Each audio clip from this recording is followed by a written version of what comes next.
Next topic है नाभिकीय ऊर्जा। नाभिकीय ऊर्जा कि नाभिकों से प्राप्त होने वाली ऊर्जा। नाभिकीय ऊर्जा वो दो प्रकार से प्राप्त होती है। फर्स्ट है नाभिकीय विखंडन और दूसरी है नाभिकीय संलयन। पहली ऊर्जा है नाभिकीय विखंडन और दूसरी है नाभिकीय संलयन। नाभिकीय विखंडन में क्या होता है? नाभिकीय विखंडन में एक बाहरी नाभिक होता है जो अपने से छोटे या हल्के नाभिकों में विखंडित होता है, और जब वो हल्के या छोटे नाभिकों में विखंडित होता है तो उसमें अत्यधिक मात्रा में ऊर्जा मुक्त होती है। यानी इसमें बाहरी नाभिक हल्के नाभिकों में विखंडित होता है। बाहरी नाभिक वो हल्के नाभिकों में विखंडित होता है और विखंडन के दौरान अत्यधिक मात्रा में ऊर्जा प्राप्त होती है। ठीक है, इसका विपरीत नाभिकीय संलयन, इसमें हल्के नाभिक मिलते हैं और एक भारी नाभिक का निर्माण करते हैं। यानी नाभिकीय संलयन में क्या होता है कि हल्के नाभिक जुड़ते हैं और भारी नाभिक का निर्माण होता है और इस दौरान भी अत्यधिक मात्रा में ऊर्जा उत्पन्न होती है। तो नाभिकीय विखंडन कि जब भारी नाभिक हल्के नाभिकों में विखंडित होता है और विखंडन के दौरान अत्यधिक मात्रा में ऊर्जा मुक्त होती है, वो नाभिकीय विखंडन कहलाता है। और जब दो हल्के नाभिक या दो से अधिक नाभिक जुड़कर एक भारी नाभिक का निर्माण करते हैं, वो नाभिकीय संलयन होती है। तो नाभिकीय विखंडन के उदाहरण देखो। बाण में यूरेनियम 235 लिया, अब इसके साथ क्रिया करवाई तो ये बन गया 92 यूरेनियम 236। अब 92 यूरेनियम 236 बन गया तो ये यूरेनियम है वो दो हल्के नाभिकों में विखंडित हो जाता है। किस में? बेरियम और क्रिप्टॉन। बेरियम आता है 56 नंबर पे और ये आता है 36 नंबर पे। बेरियम का द्रव्यमान कितना होता है? 144 और क्रिप्टॉन का 89, यानी 144 और 89। अब कितने बच गए द्रव्यमान में? 3 बच गए, 233 हो गया, तो 3 0 and 1। तो 92 यूरेनियम 236 का बीटा से होता है तब दो हल्के नाभिकों में विखंडित हो जाता है Ba और Kr में, और Ba और Kr में विखंडित होता है तो अत्यधिक मात्रा में ऊर्जा बाहर निकलती है। इसी प्रकार से एक और उदाहरण देखते हैं।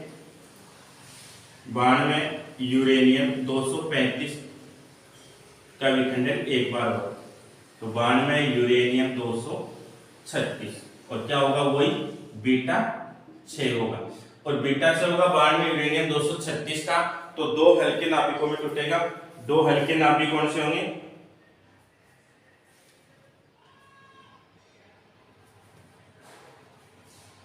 जिनोन Xe और प्लस Sr।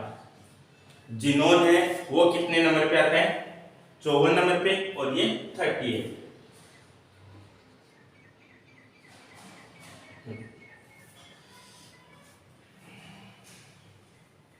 अब जिनोन का द्रव्यमान कितना होता है? यानी 144 से तो ज्यादा होगा, यानी 149,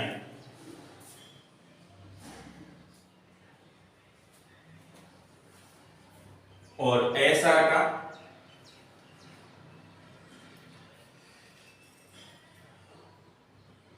140 और Sr का 92 या 94। तो ये बन गया द्रव्यमान 234, तो 2 न्यूट्रॉन और तो इस प्रकार से नाभिकीय विखंडन होता है कि 92 यूरेनियम 236 का अपन बीटा से करते हैं तो 2 हल्के नाभिकों में विखंडित होता है। और ये जो आगे आ रहा है ये न्यूट्रॉन है, ये न्यूट्रॉन क्या करते हैं, ये और जो रेडिएटिव पदार्थ होते हैं इनको भी और आगे विखंडित करने का काम इनका होता है। अब प्रत्येक जो यूरेनियम नाभिक का जो विखंडन होता है उसमें लगभग 200 मेगा इलेक्ट्रॉन वोल्ट की ऊर्जा मुक्त होती है। किसमें कि जब यूरेनियम जैसे विखंडित पदार्थ होते हैं उनका विखंडन होता है तो प्रत्येक यूरेनियम के एक विखंडन में लगभग 200 मेगा इलेक्ट्रॉन वोल्ट की ऊर्जा मुक्त होती है। और इनमें बीटा से का क्रम तब तक चलता रहता है जब तक स्थायी नाभिक या स्थायी खंड प्राप्त न हो जाए। इस स्थायी खंड का मतलब है कि यहाँ पर जब ये न्यूट्रॉन आने बंद हो जाएंगे अभिक्रिया के दौरान तो स्थायी खंड प्राप्त हो जाते हैं। यदि न्यूट्रॉन आएंगे तब भी और भी क्या करेंगे, इन क्रियाशील या रेडियोएक्टिव पदार्थों का विखंडन करते रहेंगे। फिर आता है कि ये नाभिकीय विखंडन है वो भी निम्न प्रकार का होता है, यानी कि नाभिकीय विखंडन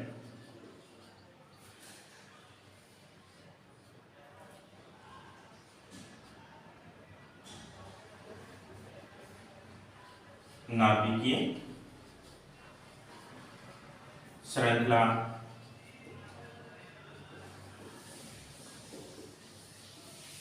अभिक्रिया, यानी कि नाभिकीय विखंडन में नाभिकीय श्रृंखला अभिक्रिया भी होती है। कब होती है, जब नाभिकीय विखंड किसी भी एक भारी नाभिक का बीटा से होता है तो हल्के नाभिक में विखंडित होता है। मान लिया ये कोई भारी नाभिक था, इसका बीटा से करवाया तो ये 2 हल्के नाभिकों में विखंडित हो गया। अब इनमें जो न्यूट्रॉन उत्पन्न हो रहे हैं, ये जो न्यूट्रॉन उत्पन्न हो रहे हैं ये क्या करेंगे, इन विखंडनीय पदार्थों को और अधिक विखंडित करते हैं तो ये फिर अपने 2 हल्के नाभिकों में विखंडित हो जाता है।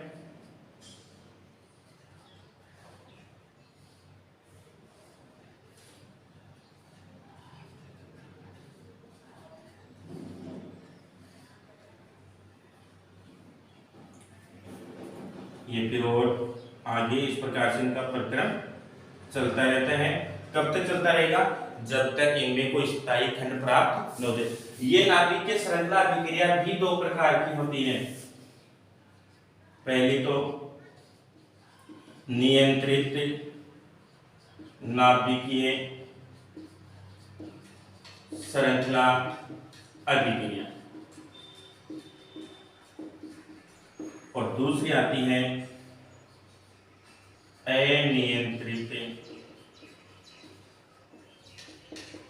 नाभिकीय श्रृंखला अभिक्रिया।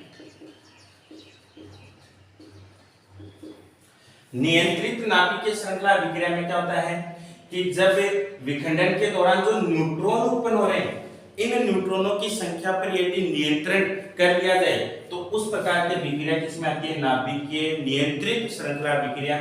और जब न्यूट्रॉनों की संख्या पर यानी नियंत्रण कर लिया जाता है तो इससे जो ऊर्जा प्राप्त होती है, ऊर्जा वो विस्फोट की ऊर्जा से कम होती है, विस्फोट से कम ऊर्जा, यानी कि इतनी ऊर्जा प्राप्त होती है जिससे कि विस्फोट उत्पन्न हो जाए। और इस प्रकार की अभिक्रिया का उपयोग कहाँ किया जाता है, नाभिकीय रिएक्टर में। नाभिकीय रिएक्टर में इसका उपयोग होता है। किसका, नाभिकीय नियंत्रित श्रृंखला अभिक्रिया का उपयोग, क्योंकि इससे उत्पन्न होने वाले न्यूट्रॉनों की संख्या पर नियंत्रण पा लिया जाता है जिससे उत्पन्न होने वाली ऊर्जा विस्फोट की सीमा से भी कम होती है, इसलिए इसका उपयोग नाभिकीय रिएक्टर में किया जाता है।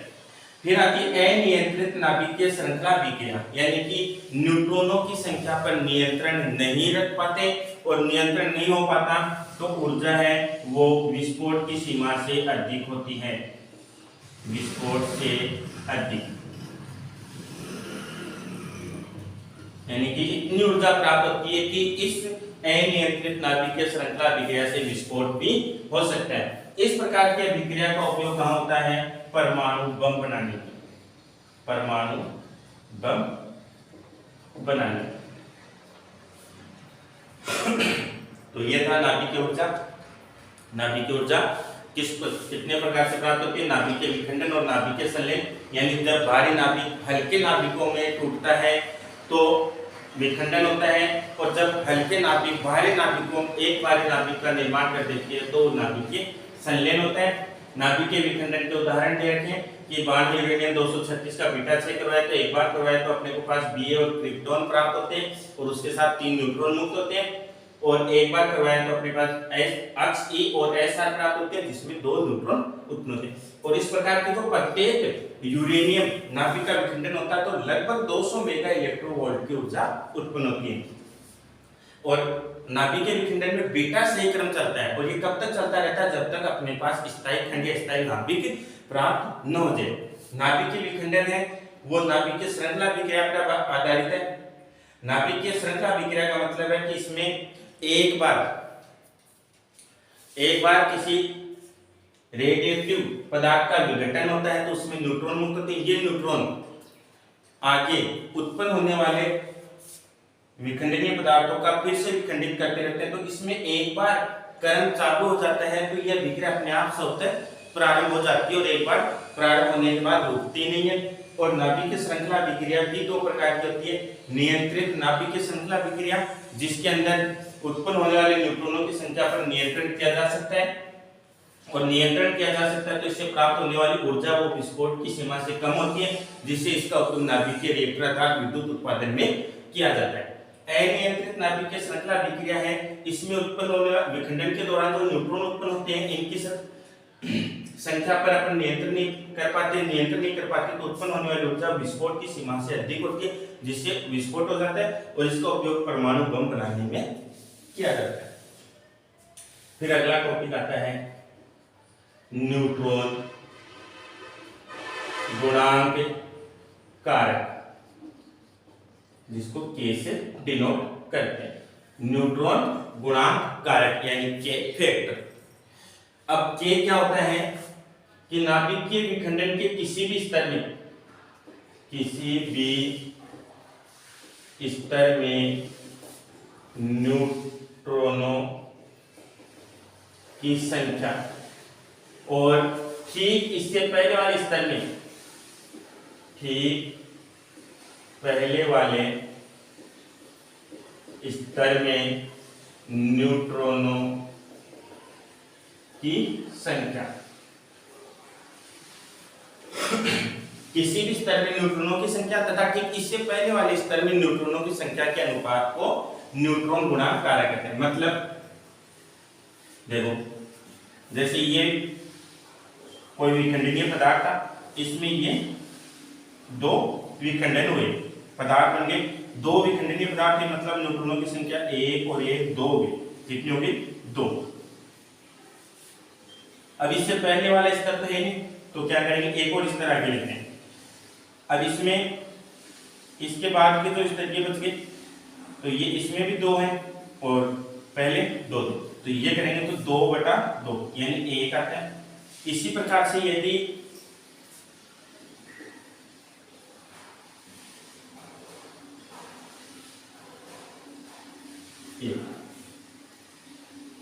इसमें 1 है और 1 तो इस स्तर में कितने न्यूट्रॉनों की संख्या? 3, और इससे पहले वाले स्तर में कितने? 2, तो 3/2 3/2 का मतलब 1.5। इस तरह से न्यूट्रॉन गुणांक कारक निकालते हैं। अब इससे होता क्या है, यानी K का मान जब 1 से ज्यादा हो, K का मान 1 से ज्यादा हो, 1 से ज्यादा होने का मतलब है कि बाद वाले स्तर में न्यूट्रॉनों की संख्या बढ़ रही है। पहले कम थी, 2 थी, अब 3 हो गई, यानी कि न्यूट्रॉनों की संख्या बढ़ रही है। न्यूट्रॉनों की संख्या बढ़ रही है तो अभिक्रिया और अधिक तेज गति से प्रारंभ हो जाएगी, यानी अभिक्रिया की दर बढ़ जाएगी, और अभिक्रिया की दर बढ़ जाएगी तो प्राप्त होने वाली ऊर्जा यानी शक्ति भी बढ़ जाती है, और शक्ति बढ़ जाती है तो भट्टी में विस्फोट की संभावना भी बढ़ जाती है। फिर आता है यदि के का मान 1 से कम है, के का मान 1 से कम है। के का मान 1 से कम का मतलब हुआ कि 1 1 1 और फिर ये बनने वाला, तो इस स्तर में न्यूट्रॉनों की संख्या 2 है, इससे पहले वाले स्तर में 3 है, 2/3 यानी कि लगभग 0.67, यानी 1 से कम है। 1 से कम है तो क्या होगा, अभिक्रिया की दर घट जाएगी, शक्ति भी घट जाएगी, विस्फोट भी घट जाएगा और अभिक्रिया की दर घट जाएगी। तो एक स्थिति ऐसी आएगी जिस पर अभिक्रिया रुक जाएगी, यानी कि अभिक्रिया रुक जाएगी। ये किसमें आती है, नाभिकीय नियंत्रित श्रृंखला अभिक्रिया में के लेस देन 1 और के ग्रेटर देन किसमें आता है, नाभिकीय अनियंत्रित श्रृंखला अभिक्रिया। फिर तीसरी स्थिति आती है k = 1 कि k का मान 1 होने पर, यानी दोनों स्तरों में क्या है, ऊर्जा का न्यूट्रॉनों की संख्या का मान समान है,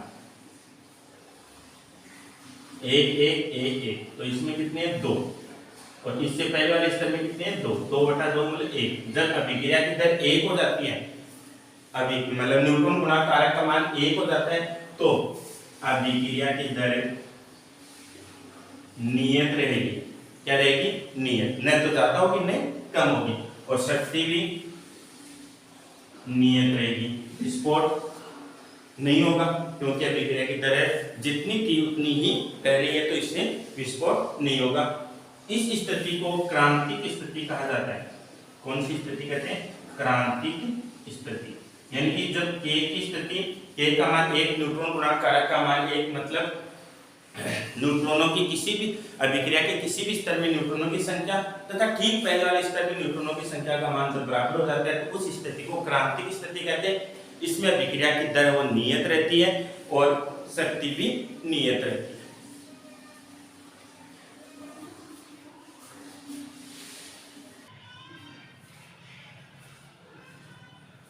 फिर है नाभिकीय रिएक्टर या नाभिकीय पट्टी।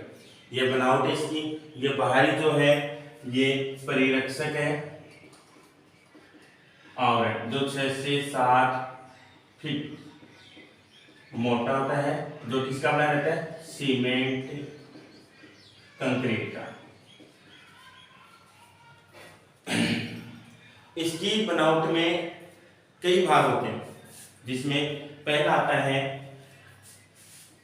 ईंधन, कि ईंधन के रूप में किसको काम में लिया जाता है। नाभिकीय रिएक्टर है वो किस पर कार्य करता है, नाभिकीय, इसका उपयोग नाभिकीय नियंत्रित श्रृंखला अभिक्रिया पर आधारित है। किस पर, नाभिकीय नियंत्रित श्रृंखला अभिक्रिया पर। अब इसका उपयोग किसमें किया जाता है, यानी नाभिकीय नियंत्रित